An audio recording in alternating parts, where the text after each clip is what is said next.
5 আগস্টের পরে বিএনপির আচরণ দেখে আমি হতাশ। কারণ 5 আগস্টের আগে আমি ভেবেছিলাম আওয়ামী লীগ চলে গেলে হয়তো বিএনপির সংখ্যাগরিষ্ঠ একটা রাজনৈতিক দল, তারা বাংলাদেশে রাজনীতি করার সুযোগ পাইলে মাঠ পর্যায়ে, তাহলে হয়তো বাংলাদেশটা একটা সুন্দর বাংলাদেশ হবে, চাঁদাবাজ থাকবে না, সন্ত্রাসী থাকবে না এবং বাংলাদেশে সকল সিস্টেমের একটা পরিবর্তন আসবে। কিন্তু বিশেষ করে সবচেয়ে হতবাক যে বিএনপি নেতাকর্মীদের আচরণ, আওয়ামী লীগের নেতাকর্মীদের যে একই আচরণ, ডাইস কথাবার্তা, যেমন দুদু সাহেব একজন বর্ষীয়ান রাজনীতিবিদ, ওনার থেকে আমরা রাজনীতি শিখবো, কিন্তু ওনার মতো মানুষ যখন ব্যঙ্গোত্তর করে কথা বলে, যেটা ফ্যাসিস্ট শেখ হাসিনার আমলে তার মন্ত্রী ক্যাবিনেটরা বলেছিল, সে একই কায়দাতে যে দুদু সাহেবদের মতো ব্যক্তি কথা বলে, তাহলে আমরা হতাশ। কারণ ওনার মতো একজন রাজনীতিবিদের মুখে আবার একটা ফ্যাসিস্টের রূপ আমাদের সামনে এনে তখন আমাদের মনে ভয় ধরে যে হায় হায়, ওনাদের হাতে যদি বাংলাদেশ আগামীতে চলে যায় তাহলে ওনারা কেমন হবে, কেমন আচরণ করবে, সে কি একটা আওয়ামী লীগের মতো আচরণ করবে না কেমন করবে, এটা আমাদের জনগণের মনে সন্দেহ ঢুকে গেছে। 5 আগস্টের আগে আওয়ামী লীগের বাংলাদেশ ছিল, তো তখন আমরা একটা জাহান্নামে ছিলাম। আশা করেছিলাম বাংলাদেশ থেকে আওয়ামী লীগ বিতাড়িত হওয়ার পরে বাংলাদেশে শান্তি ফিরে আসবে এবং বাংলাদেশে গণতান্ত্রিক শাসন ব্যবস্থা ফিরে আসবে এবং সুন্দর একটা বাংলাদেশ আমরা দেখতে পাবো। আমরা সেটা এখন দেখতে পাচ্ছি না। এটার কারণও আছে, যেমন দেশের রাজনৈতিক দলগুলো যেভাবে আচরণ করছে বাংলাদেশে, বিশেষ করে বিএনপি 5 আগস্টের আগে একরকম দেখেছিলাম বিএনপিকে, 5 আগস্টের পরে একরকম দেখতেছি। এই রাজনৈতিক দলগুলোর মধ্যে অনেকের কারণে আজকে বাংলাদেশে একটা বিশৃঙ্খলার পরিস্থিতি চলতেছে আর কি। 5 আগস্টের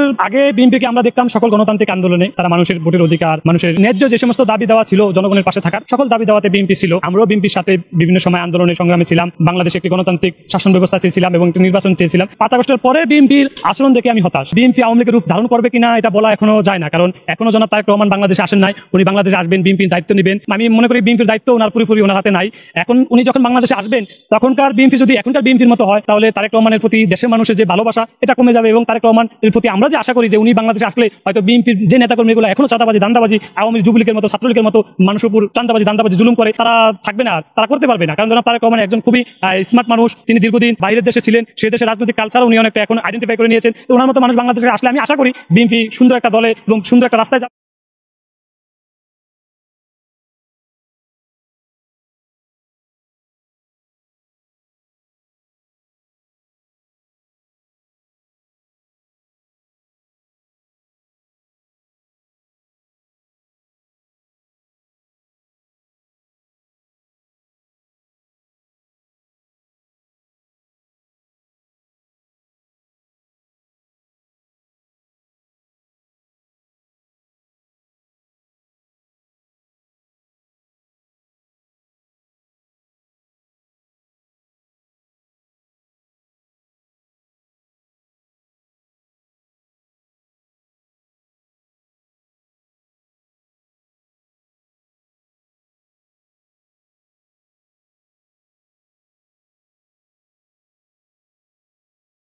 অপারেশন সহ চিকিৎসার যাবতীয় ব্যবস্থাকে সহজ করে ওনাকে সেফায়া আজেরা এবং কামনা আমরা একবার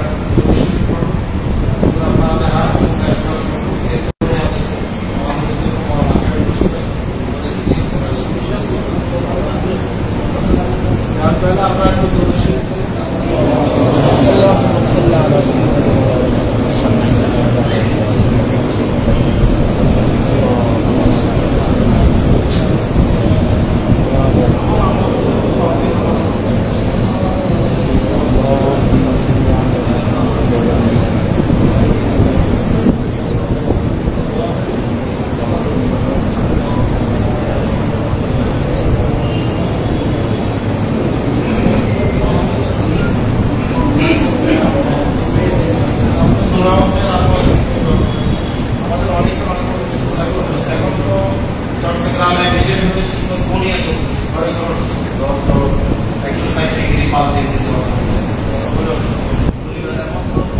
কম আছে